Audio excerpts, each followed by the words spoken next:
യേശു ഈ വീട്ടിൽ അനേക പ്രാവശ്യം വന്ന് പാർക്കുകയും ശുശ്രൂഷിക്കുകയും ചെയ്യും.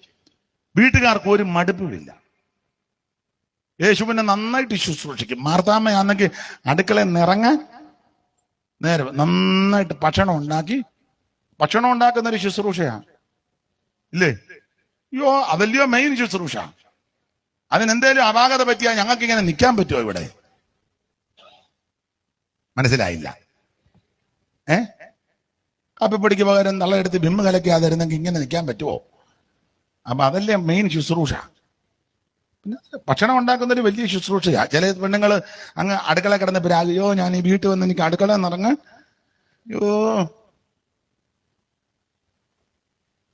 ഭർത്താവിനും മക്കൾക്കും വീട്ടിൽ വരുന്നവർക്കും മാതാപിതാക്കൾക്കും വീട്ടിൽപ്പെട്ടവർക്കും വീടിന്റെ സാഹചര്യം അനുസരിച്ച് ഭക്ഷണം ഉണ്ടാക്കി അവർക്ക് കൊടുക്കുന്നതും അവര് ഭക്ഷിക്കുന്നതും അതൊരു വലിയ ശുശ്രൂഷയാണ്. അല്ലാതെ വീട്ടിൽ ഒരു ജോലിയും ചെയ്യാതെ രാവിലെ ഒരു ബാഗും തൂക്കി ഇന്നവിടെ പോകുന്ന മോളി ശുശ്രൂഷയുണ്ട്. ഭർത്താവിനൊരു കട്ടൻ കാപ്പി പോലും ഇട്ട് കൊടുത്തിട്ടില്ല. അവൻ രാവിലെ നിറന്ന് കട്ടൻ കുടിക്കാതിരിക്കുക. മോളി ഒരു കട്ടൻ ഇട്ടേച്ച് പോയി പിന്നെ കുട്ടൻ തന്നെ എടുത്ത് കുടിക്കുക. എനിക്ക് ശുശ്രൂഷയുണ്ട്. ഇന്നെവിടാണ് ശുശ്രൂഷ? ഇന്ന് എന്നെ അമ്പൂരിയിലൊരു ശുശ്രൂഷയ്ക്ക്. അമ്പൂരി ഇവിടെ ഒരു സ്ഥലമല്ലേ? പിന്നെ നിങ്ങൾ അറിയാത്ത ഭാവത്തിരുന്നത്. എനിക്ക് സ്ഥലം അറിയാൻ മേലെന്നൊന്നും കരുതരുത്. എന്നെ കേൾക്കുന്ന മാന്യ മാതാക്കളോടും സഹോദരിമാരോടും പറയാം, നിന്റെ വീട്ടിലെ അടുക്കളയിൽ അല്ലെ ഫെയ്ത്തോമിലെ അടുക്കളയിൽ നന്നായിട്ട് ഭക്ഷണം ഉണ്ടാക്കി ഉള്ള സാഹചര്യം അനുസരിച്ച് ചിലപ്പോ ഒരു തോരനായിരിക്കും, ഒരു മീൻ കൂട്ടാനായിരിക്കും മതി, അല്ലെ അല്പ ചോറ് മതി ഉള്ളത്.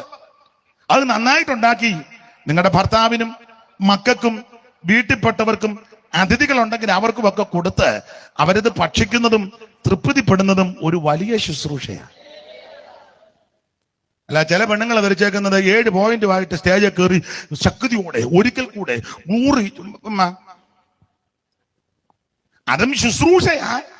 അതിലും വലിയ ശുശ്രൂഷയാ അടുക്കളയിൽ പെരുമാറുന്നത്. പിന്നെ അതുകൊണ്ട് അടുക്കളയിൽ കയറി പ്രാകുകയോ ഒന്നും ചെയ്യരുത്. ഞാനിവിടെ വീട്ടിൽ വന്നിട്ട് എനിക്ക് അടുക്കളയിൽ നിറങ്ങ ഈ പ്രാഗെന്ന കാരണം ഇതിന് ടേസ്റ്റും ഇല്ലെന്ന്.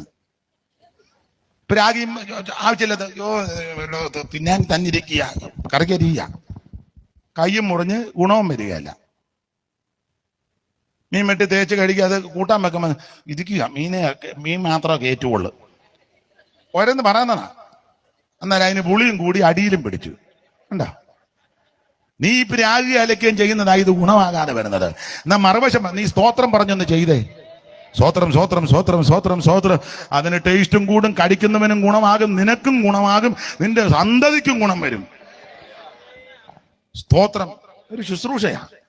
അപ്പൊ യേശുക്രിസ്തു ഈ നിങ്ങളൊക്കെ അടുക്കള പണ്ടത്തം പഠിക്കണേ. കൂട്ടാനൊക്കെ വെക്കാൻ അറിയാവോ? അറിയാം. പഠിച്ചോണം കേട്ടോ. ചമ്മന്തിയൊക്കെ അരയ്ക്കാൻ അറിയാം, മെഴുക്ക് വരട്ടി, സാമ്പാർ വെക്കാൻ. ഇനിയും പഠിച്ചോണമില്ല. പിന്നെ കർത്താവ് വരാൻ താമസിച്ചാൽ ദൈവം നിങ്ങൾക്ക് ആയുസ് ആരോഗ്യം തന്നാൽ നിങ്ങളെയൊക്കെ വിവാഹം കഴിച്ചൊരു കുടുംബത്തിൽ പോകേണ്ടതാ. കുടുംബം നിങ്ങൾ നടത്തിക്കൊണ്ട് പോകേണ്ടതാ.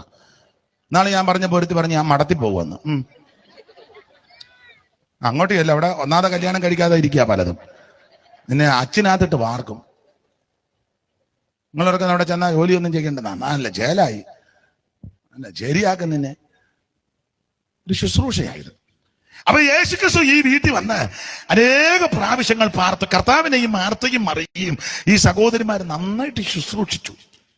ഇയോടെ യേശു തന്നെയാണോ ചെല്ലുന്നത്? 12 എണ്ണം